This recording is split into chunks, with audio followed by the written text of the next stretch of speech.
the second student speaker. But before I do that, I want to second Richard in saying that the great joy of being a housemaster is getting to know you guys.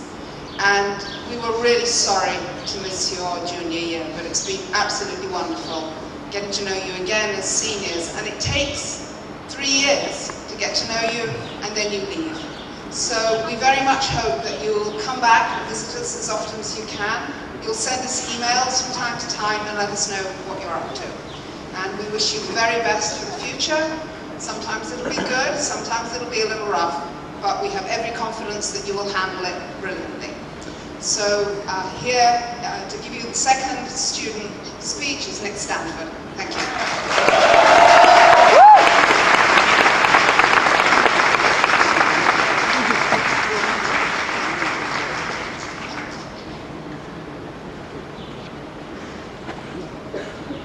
Thank you all very, very, very much.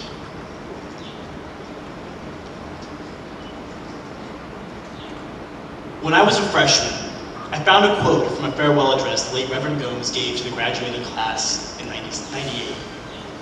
You're going to be sent out of here for good, and most of you aren't ready to go.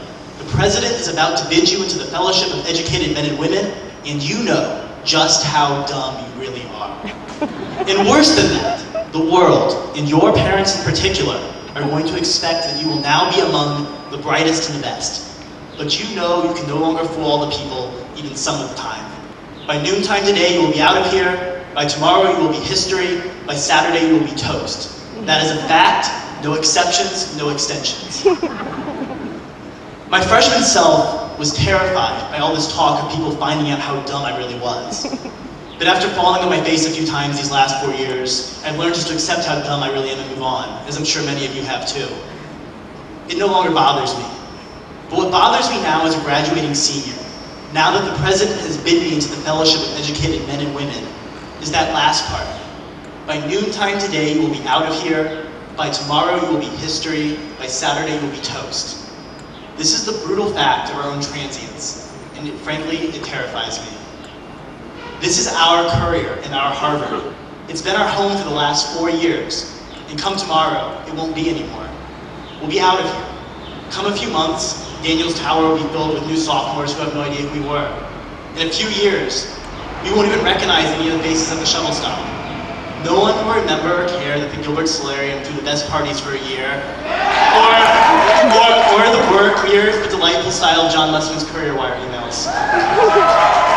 I'm terrified that we'll become like those weird alumni who poke around the Tuckman reading room every Sunday after Harvard-Yale, remembering all the debauched parties they had back when it was a common room, while all of us undergraduates, hungover and cramming in all the work we missed for the game, stare at them like they're lost in their own little world. I'm terrified because this is our Currier and our Harvard, and I can't imagine it any other way. Now let me take a brief detour. Remember the blackout the first night?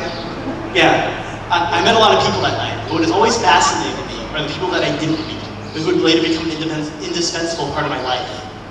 I can't believe that I could have been talking to some kid I would never meet again about microfinance, while Tom Buckley or Rachel Field was literally right next to me, and that fact meant nothing to me.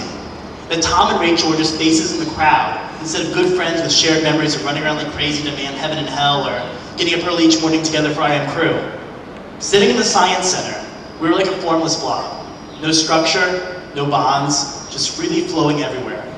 But that's not us anymore. The last 4 years we've built something. We've made friendships, we've made bonds, and we've formed memories. We've constructed our own Harvard and our own Currier. And so the thing I've come to realize is that even though 3 years from now we won't recognize any of the faces in the D Hall, even though 3 10-minute suites will rise, party, and fall, it really won't be the same Currier anymore. Each class that comes through here constructs their own Harvard, their own Currier. Those crazy-looking alumni I mentioned earlier, they really were lost in their own little world.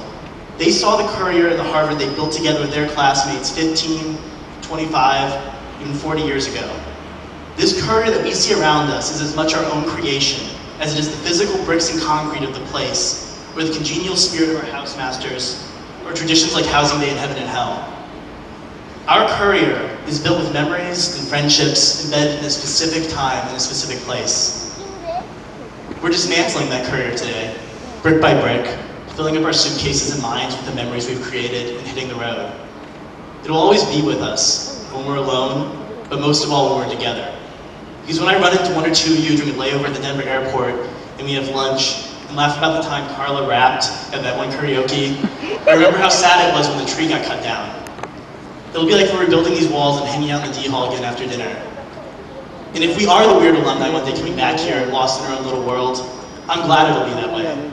Instead of seeing all of the changes, we'll be seeing all of the old memories. We won't be entering somebody else's career, we'll be entering our own again. So what is the point of what I'm saying?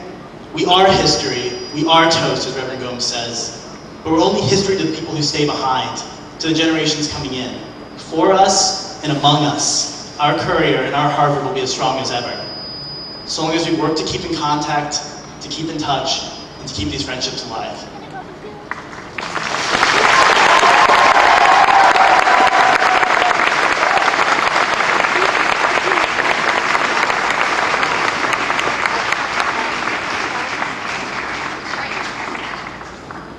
Hello, my friends.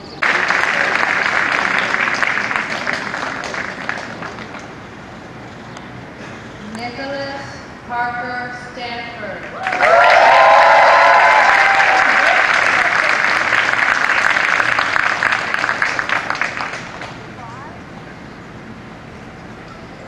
Michael Sun.